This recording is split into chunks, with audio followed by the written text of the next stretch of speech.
Welcome to the Brian Wright Audio Experience, a podcast dedicated to helping entrepreneurs grow their business, make more money, and successfully navigate through the chaos of life, all while working, spending, and stressing less. And now your host. He's a husband, a father of two, an international business and life coach, and a trusted motivational speaker for some of the most respected companies in the world, such as Invisalign and many others. Brian Wright.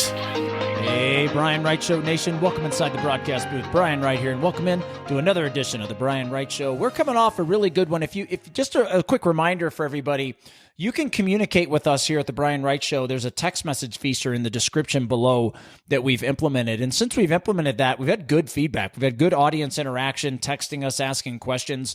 I do my best to get on there and respond personally the best I can. But if you have any questions, you want to set up a business consultation with me to learn how I can come in to help your business, just click that link, shoot us a text message, and we'll get back. My team's going to get back with you. It may even be me that gets back with you. I love being a part of the listeners out there, love being part of the prospective customers, and obviously I love being part of our private client customers out there. We also have an experience training hospitality event that will absolutely transform your business that we are prepping, and we're going to start announcing dates for that here at our training facility in Colorado Springs here in the Lodge and Flying Horse.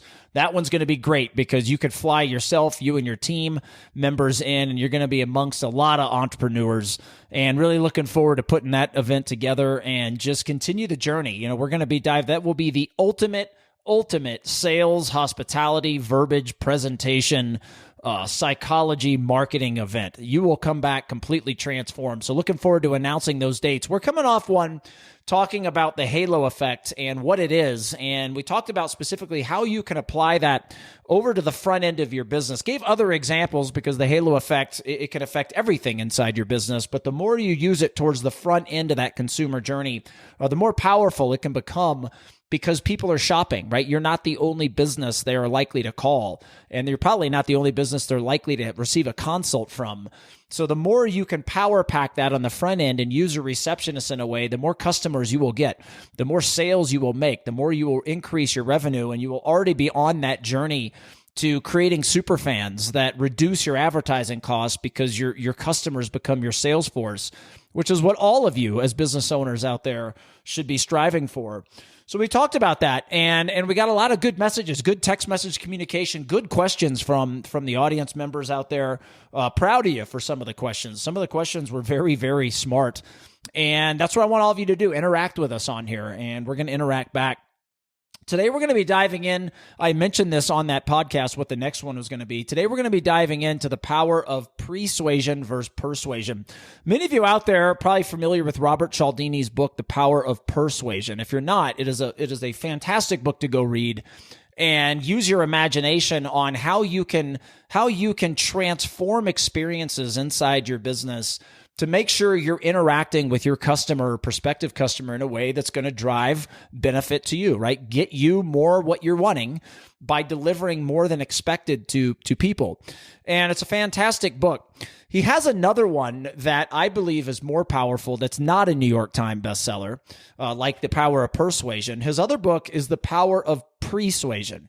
And every time we talk a lot, I talk about it as a speaker on stage. I talk about it on my other podcast, the New Patient Group podcast, which is a reminder, even though I'm talking to doctor business owners on that podcast, all of you out there, anybody that wants to attract more customers, an increase in your sales conversion, just simply grow your business, be more efficient, less chaotic at the same time.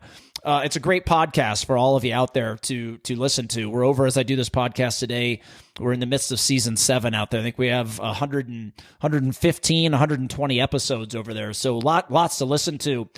And every time that we're going to do an event around the power of persuasion, and we're marketing it on social media and just announcing it and trying to attract listeners and audience members, we get people every time. This is, and I mentioned in the last podcast, kind of a funny story about persuasion. That's what this is. And this will show you how powerful how powerful it is for businesses. And if you use it, how actually more powerful it'll be for you, because so many people don't even know what it is. And the messages we get would be like, hey, Brian, we follow you. We just want to let you know, your company, New Patient Group as an example, you misspelled persuasion. You accidentally reversed the R and E and it says pre-suasion, not persuasion. And we get several messages like that. And we chuckle internally because we have to respond back and say, no, hey, look, thanks for looking out for us, but we actually meant pre-suasion, right? We didn't mean persuasion. It's just a lesser known topic. And persuasion, dives more. Well, we're going to talk about it today, but there's a reason persuasion, I think, is more popular sometimes. And there's a reason why pre-suasion sometimes gets overlooked. But here's the reality: what you're going to learn today: pre-suasion is actually more powerful than persuasion as it relates to converting people on your schedule, getting that consultation booked, whether you're a business that goes to somebody's house or they come into your office or you do it virtually, whatever it may be. It's more powerful in increasing the chances of them showing up to your place of business already ready to make a purchase, or by the time you even get to their house, if that's the way you do it, or online, like I said, they're more likely to make a purchase. It is a way to lower your advertising dollars. There's all kinds of magnificent things that you can use persuasion with. Now, one of the ways is the halo effect. Now, that's also halo effect would be in the Power of Persuasion realm. That is not what, the book, while Robert Cialdini's book is great, the Pre and Persuasion, we take it way, way more in depth. So they use, I can't remember how many, but call it 5 or 6 psychological terminologies. We are using 50, 100, 150 psychological terminologies that, one, what we're going to be teaching on this podcast. I also teach over on the New Patient Group podcast. But just when we coach customers, when we do digital marketing for customers, when you hire us to come in and do customer experience training, employee experience training, we train the leadership team. And it all makes such a huge difference. And today I'm gonna divide what each one is, and then we're gonna give some examples. And I want you all, regardless of the business you are, to be using your imagination on how you can apply these examples, these terminologies, immediately into your business. All right, let's start with persuasion. Persuasion, and there's more in depth, and you can go look this up. And if you see me speak, I have slides up that actually showcase the psychological definition of what it actually means. But what I always like to do, one of the things I like to teach doctors from a sales standpoint in their exam room is, talk on a level that people aren't going to think that you're a snobby, elitist, ass. Talk in a way that your potential customer, your potential patient is fully going to understand and see value in. And that is how you create the authoritative effect. It's not talking in ways that nobody's going to understand what the hell you're saying. And it got a long time ago. So shout out. This is to doctors Bob Skopak and Jet Pascal. And they've been longtime customers and friends of mine. And one time, one of the things that we do is we'll have doctors fly in to other doctors' practices, and we hang out, and then we go back to the doctor's house, we cook, we hang out. Well, a long time ago, we're in Bob Skopak's basement, and this is in North Barrington, north side suburb of Chicago. And we're down there, we're having cocktails or whatever. And Jet Pascal, if you know him, he's one of my, actually both of them, Bob and Jep are two of my all-time favorites working over on the New Patient Group side. And, we're down there having cocktails, and Jep is one of the smartest humans, you'll ever meet.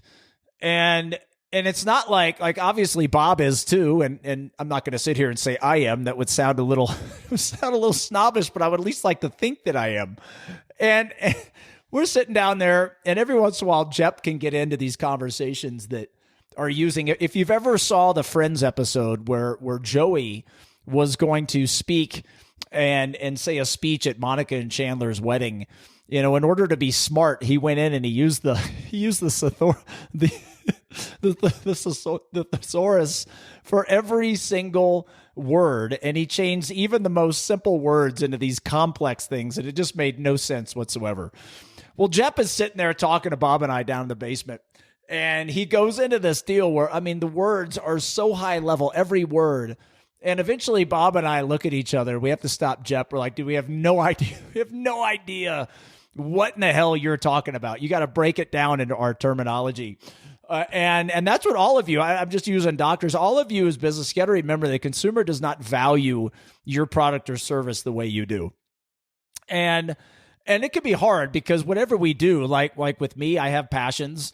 And whatever you do out there, you have passions. But the problem is a lot of times when you sell those passions to other people, they don't see the same value. So you've got to speak differently. You've got to find a way that's actually going to speak their language, not yours. And that is why, whenever you go back to what I was talking about previously, about the definition of persuasion, instead of going into the in-depth paragraphs and the high-level terminologies, I like to just break it down nice and simple, where my brain can instantly wrap around it, and all of yours can instantly wrap around it, and you can leave today thinking about these areas of your business differently. And employees watching too, this is how you add more value to the business you work for. This is how you advance your career, by learning these phrases, these terminologies, and using your imagination on what you can get better at doing. And starting, like I said, with persuasion, the simple, quickest way I can say what it is persuasion is how you get people empathetic and loyal to your brand prior to truly experiencing it. What a lot of you have to remember out there is your true brand is inside your doors. It's not your marketing, your advertising, your billboards, things like that. Is that an extension of it? Absolutely. Does that help you broadcast what your brand is inside your doors? Absolutely. But your brand, for the most part, is created with every interaction you have with your consumer, your customer, or your prospective customers. That is your brand. And brand, I'm going to have tons of podcasts on this show about brand because it is such a misunderstood terminology. I see all the time people like, hey, I need to increase my brand awareness. What advertising do I do? I need to, we want more people to know who our brand is. What kind of billboard can I buy? And again, does that help you showcase it? Of course it does. But your brand is built, maintained, and moved forward with everything that goes on inside your doors. And that is a major mindset shift, because what I'm about to tell you about persuasion, I can tell you right now, it will have a major impact on your business, on your sales, on your revenue, on starting the journey on creating superfans, not just customers, which again, it goes back to for all of you. Your goal should be creating fans. Your goal cannot just be getting customers or obviously regretful buyers. And for your brand to create superfans, it goes way beyond your product, right? Your product could be amazing. It could be amazing, but all the other interactions, like when I call your business, do I sit on hold or do you answer right away? When I walk into your business, do you greet me right away with a nice professional manner that's unexpected? Those are two quick examples of hundreds, right? That will determine whether or not they're going to be a fan, not how good your product is. Now, how good your product is a part of that, right? That's one major ingredient to the overall recipe of creating superfans. Back to persuasion. If you're trying to get people empathetic to your brand prior to truly experiencing it, really what you need to do is you need to divide this into two different categories. The persuasion is everything to do leading up to you meeting that prospective customer. Let me give you an example. And I'll give you an example over in the orthodontic space where my company, New Patient Group, is. Because, for consumers, entrepreneurs, et cetera, that listen to this particular podcast, you'll be able to understand this really well. So let's say you type in Invisalign into Google. You see an Invisalign commercial on TV. You type it into Google, right? You have all these different options that pull up, right? Okay, so that's starting the persuasion. Now, internally in your business, what starts the persuasion is your culture, your leadership abilities, your mindset, your innovation, how you look at things differently compared to everybody else. This all goes into persuasion. Now, the way your digital marketing then showcases to people, that's part of persuasion. It's an extension of what I just said, your mindset, your culture, your leadership abilities. Are you innovative, or, do you not pay attention to the digital marketing experience people are getting online? And I love putting spins on this, because for a lot of you out there, when you think of digital marketing, you're like, how can I attract more customers, right? Which is a good thing, right? But nothing wrong with that. But where your mind has to be, rather than that, is how can I offer a unique experience that gets me as a business what I want by delivering people at this moment in time as they shop around for what they entered into Google, entered into YouTube, entered in on the video search on TikTok. How do I look at that, and how do I offer those people more than expected, right? How do I stand out? So at this point, again, it's about how do you showcase yourself uniquely in a very different way. So part of persuasion is when I hit, I click on whatever comes up on Google. Part of persuasion is your SEO results. Like, you've got to have good ones for me to even find you. But when I click on that website, what does it look like? Professional photography, bios of your team members, all kinds of videos from the business owner, restaurants out there. Is the chef on there doing a virtual tour through the kitchen, talking about ways how you source the food? Like, this is the digital marketing that we do for people. And it's powerful because as you shop around, as I go to your YouTube station, is your chef all over it? Is your doctor all over it? Is the owner of is your lead law, is your owner of the law firm all over it? Realtors, are you all over it? Are you educating people? Are you talking about your showcasing and getting people to know, like, and trust you, which are the three most important words in sales? Plenty of podcasts to follow. Like, how does the overall experience as I search around from channel to channel, how does it kick the ass of all the other people that I could potentially click their links? And when I do, how are you showcased? How is your food plated better than all the other options when I search around? Right? That is part of persuasion. If you view those things as a cost, you're going to be just like everybody else. If you say, look, no, that's an investment. Like, that is how I win the battle when I'm a commodity, is through experience. That's the culture. That's what you embed in your employees' minds. That's what you're constantly talking about. It's the infinite game of being better for the customer. Better for the customer. Not easy. And this is why this stuff is so unique, because you will kick everybody else's ass if you can wrap your head around this. It works for any business, especially if you're a commodity, if you just commit to it. Overnight, sometimes, yeah, like a couple podcasts ago, if you just plug the leaky hole of the missed incoming calls you have, yeah, that will start helping you overnight. Right? And then there's other things like culture, and even what we're talking about today. This is a very in-depth, like, I'm not going to go on because this Power of Pre versus Persuasion presentation, this is 3 hours on stage. This is a 3-day workshop with me coming into your business or you flying here to our training facility. This stuff is extremely in-depth. It's a higher level of learning. So as you can imagine, you're hitting Invisalign, like I said, into Google. You have all these options. You coming around a practice whose website, has beautiful video GIFs, and the website speed's good, and the language speaks to you differently than the other pages. And there's educational stuff. There's also fun stuff. There's engaging things. You want to learn about the team. They have bios on there. They have all kinds of really cool things on their website.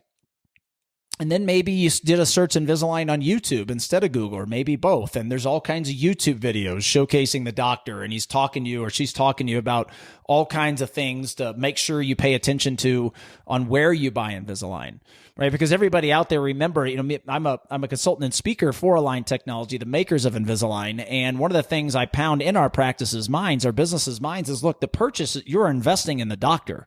You're investing in the team. It's not the tool. Invisalign is an amazing tool, but it's an amazing tool when it's the right doctor performing it. Otherwise, it can't be an amazing tool. And so that's where the investment is. So a lot of showcase videos like that. So the point being here is that you are now, as a business, a practice in this example. If you can imagine, everybody out there, if you're shopping around, how this business is now a step above. Right? You are viewing them in a different way compared to everybody else, right? Which in the previous podcast, the halo effect, I'm not going to go into it, but that would go into the psychological power of the halo effect. Make sure to check out that prior podcast. So then you say, hey, look, I'm going to call this business, right? This one seems to stand out. Or maybe they have a nice online scheduler that makes me convenient. I get to pick my day, my time, right? Maybe they have a nice live chat on the website that's actually live chat, and I can ask some questions. Somebody responds back right away. Like, this place is really standing out in the game of commoditization. I have all these choices. right? So I'm going to go by the one that provides the most unique experiences, convenience. They showcase their technology. I go on and on and on and on. All right, so at this given moment in time, this business is winning, right? Doesn't mean you're not going to call other ones, right? But what it does guarantee is that you're not going to lose at this point in the consumer journey. And this is how all of you always have to go back to is what can I be doing to offer uniqueness to the customer that other people that they could be shopping for or just any other people business on the planet aren't. This is the mindset all of you must have if you want to win at the lowest advertising dollar and taking your customers into your ultimate super fans that refer, talk about you in the community, interact on your social media channels, like your YouTube videos, et cetera, et cetera. So now you call, and this goes into last podcast, all of you out there, not all, but the majority of you out there, if I mystery called, and we do this, we mystery call organizations, and I can tell you that if we called 1,000 right now, and we called a plumber, an orthodontist, a dentist, a lawyer, a real estate agent, and a restaurant. Maybe I said one of those twice, I don't know. But if that's it, and we did 1,000 calls with a mix of each, every receptionist is going to be about the same. There's going to be some that seem happier and nicer than others. But the verbiage, the overall feel that they provide, almost all are going to do it the exact same way, except for about maybe 2 to 5 out of the 1,000. Now, the 2 to 5 out of the 1,000 really stand out. And this is the point, because you're one up in the journey with digital marketing at this moment in time. Now I call because of that. And your receptionist needs to be able to continue this story of, hey, look, this place is unique. Again, back to the halo effect, but also so many other psychological terminologies. Because again, the goal is along this consumer sales funnel, this consumer journey, the goal is to be unique in every interaction they have with you. Now, this doesn't stop after they buy, right? You have to be, again, thinking, how can I up that game even more once they buy? Like, don't be the business that understaffs the customer service 800 number and overstaffs the sales one. You suck as a business if that's how you're thinking. At minimum, you should equally staff them, and I will argue the infinite-minded ones that realize, not on paper, but over time you will make more by having more customer service agents to where those phone calls are answered and 2 rings are under, and your customer never has to wait on hold.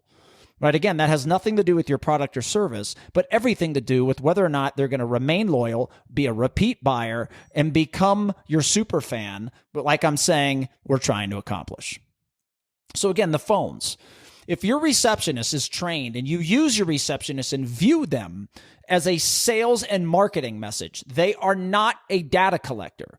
They have to be trained as much, if not more than anybody in your organization on sales, hospitality, verbiage, presentation, psychology. Once again, meaning know why to say it, how to say it, when to say it, what to say. Okay? If you commit to training your receptionist to being that, right, you will now be up 2 steps of the consumer journey as opposed just to the digital marketing. Because this is what happens. If your digital marketing is amazing and then you call and your receptionist is just blah, you've destroyed the immersive experience. If your digital marketing is not so good, but they call you anyway just because they're shopping around and your receptionist knocks it out of the park, better at those skill sets that I just said, uses beautiful edification language, understands how to make that person feel special, how to shed your light in a complete uniqueness that others won't, like that receptionist now will overtake the digital marketing. So even though the digital marketing is not that good, the receptionist makes up for it. Meanwhile, the other digital marketing is good, but the receptionist isn't that great. And this is how it flops. People remember the most recent thing, and they tend to remember what sucks, right? So you have to be even better at these things, right? You could offer a great journey the whole way, and at the end, screw it up, and that's what they're going to remember, right? So now, if you do this, this is still part of pre-suasion. So now you've got people that are going to schedule at a higher level. They're going to view your business in a way that they want to get, they're excited and they want to learn more. That reduces your ad cost because your conversion goes up. It reduces the chances they're going to no-show the appointment, with all of you deal with in some form or fashion. Some of you deal with it a ton, right? And instead of saying, look, let's fix that, You're out advertising to get more calls. It's just asinine. No, fix the frickin' no-shows by training, by having an unbelievable digital marketing presence, training the receptionist how to speak in a way that gets people to show up. And then when that phone call's over, almost all of you out there have what we call downtime or pre-arrival strategies. Now, this would be different for, plumbers. You go to somebody's house, right? Where lawyers out there, you probably have them come to your place of business. You may do a virtual consult. But the point is after that appointment is made, right? And going back to the orthodontist example, right? And you typed in Invisalign. If you had all kinds of Invisalign questions and this receptionist was just knocking it out of the park, using that beautiful edification language, edifying and showcasing why the doctor matters and why she works for the best, and they're shedding all these different lights, like you are starting to view this business in a very different way. But now the phone call's over. Okay, what happens? So many of you out there, what happens? Automated text message reminder, blah, put me to sleep. Automated email reminder, blah, put me to sleep. Like, this is what you do as a business. You may call and say, hey, this is Nancy from so-and-so's practice. I'm the TC, doing a phone call reminder. That's what all of you out there do in every industry. But I'm going to paint a different picture about what would happen if you're a customer of ours. And not going to give the whole thing away. We'll give one. Is that, and this goes back again to persuasion, is imagine, the practice that you scheduled at with Invisalign. Well, you're probably going to schedule it 2 or 3. That's just typically what consumers do. And you hang up and, you get an email and now you got to fill out paperwork. And you get a text message reminder, blah, blah, blah, blah, blah, blah. What if you hung up and all of a sudden text to you on your phone was a welcome video from the doctor that said, hey, this is Dr. Joe and or whatever. I'll use one of, hey, this is Dr. David Boschkin. So his practice is in Palo Alto in California, and he's faculty with me on Invisalign. We've spoken together for years, good friend of mine, and he's a customer. Hey, this is Dr. David Boschkin here. I want to be the first to welcome you into our orthodontic family. It means so much you're going to come in and spend time with us. Let me show you around the office. And he takes you on a little virtual tour, and maybe the team members poke out and say, hi, I'm Nancy. Hi, I'm Susie. Hi, I'm Nicole. Something really cool. And you could make it really professionally done, or you could just make it goofy with a selfie style and just get it done and going. See, the point is, because we live in a video society, is that would go on your digital marketing channel, which drives traffic to your channel. And while you're driving traffic to your channel, you actually get to boost your search rankings on YouTube and Google because of it. But you're actually using digital marketing, which today's not about. Just a quick pointer. And this is a big way on how we use it for customers. This is how you would create, again, the persuasion, people being excited, empathetic to the brand, loyal to the brand before they even showed up. Now, there's tons of more examples, and I'm not going to in-depth on any. That's not the point today. The point today is now that when you interact with practices, when you search for Invisalign, that's how the persuasion is set up, right? You are blowing them away so much that they become loyal to you before they even walk through the door. And because you're doing that, it increases the chances they are going to walk through the door. And if you're a business out there, look, you've got to count how many no-shows you have times what your average case fee is. And that shows you your revenue loss, that if you just fixed it by 10, 30, 50%, how much more money you would have in any given calendar year by plugging it. But what do you all do out there a lot? Not our loyal following. But if you're coming across this is the mindset shift that you have to make. Stop your pay-per-click and advertising expenses, plug the leaky holes, and invest inside your doors on culture, training your team differently, and setting up your digital marketing in a way that other people won't as well. So now that's the persuasion, some quick examples. But now persuasion, starts the moment they enter your parking lot. Right? If you're a business, and we'll just, if you're not, you can use your imagination on all these things. Right? But now using, again, the practice example for all of you out there, because I want you this to be delivered to you as if you were, shopping for Invisalign.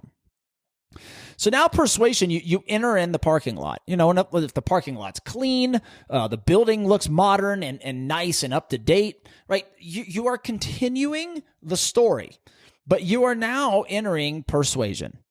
All right. Persuasion happens, and I want you to view it as the moment they walk into your parking lot. Right now, when they walk through your door, this continues as well. Like how you greet them. How much have you trained that person to greet them in a very specific way with psychological verbiage that actually moves it towards a sale?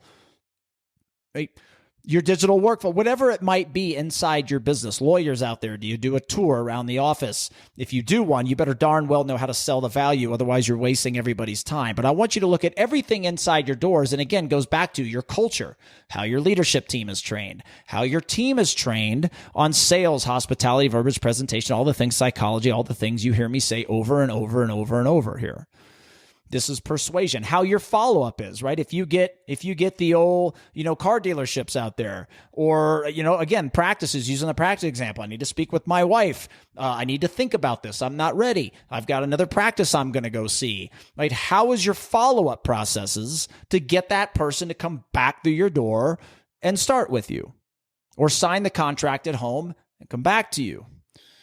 Right? OBS, for clinical people out there, OBS is you bring your kid into a practice and they're not clinically ready and the doctor says, come back and see us in 8 months. How that experience is. All that's persuasion. Now, once they sign the contract, this starts over. Pre-suasion would again be everything that goes in prior to them coming in to pick up their product, pick up their car, pick up their, again, the Invisalign trays. So this is the separation. And I will tell all of you, if you want to transform your business, the quickest way you can do it is focus on the persuasion part. Focus on the persuasion part. How your phones, how the people interact with your potential customer on the phones, your downtime pre-arrival strategies like I talked about, your digital marketing, and again, back to your leadership and culture. Those things are your persuasion. Those are the two things. And if you switch your mindset from dumping money into the persuasion, which you should, not telling you not to, right? That should always be part of your marketing dollar. But the other shift is switching a lot of that investment over to before they even walk through your doors. Digital marketing is a big piece of that. Not pay-per-click, not that stuff, but the experience you're delivering people as they shop around. That is where your mindset always have to be. The experience your receptionist is trained to provide people on the phones. Everything goes back to, are you getting what you want from your customer, and are they getting more than expected from you? That is the definition, foundation of what customer service actually is.